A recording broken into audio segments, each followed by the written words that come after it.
నాకెందుకిలా అవుతోంది పరశురామ ప్రభు? నా విద్య, నా సాహసం, నా సామర్థ్యం ఏది స్మరణకు రావడం లేదు. ఎందుకిలా జరుగుతోంది పరశురామ ప్రభు? అంగరాజ కర్ణ, పరశురామ ప్రభు పలుకులను స్మృతికి తెచ్చుకోండి. వెళ్ళు కర్ణ. జీవితంలోని అత్యంత కష్ట సమయంలో, నీ జీవితంలోని అన్నింటికంటే ప్రధానమైన ఘట్టంలో ఆ క్షణాన నీవు నేర్చిన విద్య నీకు ఏ విధంగానూ ఉపయోగపడదు. ఆ విద్యకు ప్రయోజనం ఉండదు.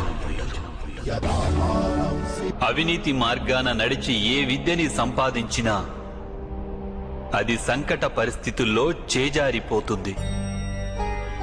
ఇది పరశురామ ప్రభువు మీకిచ్చిన శాపం కాదు అంగరాజా, ఇది ప్రకృతి నియమం.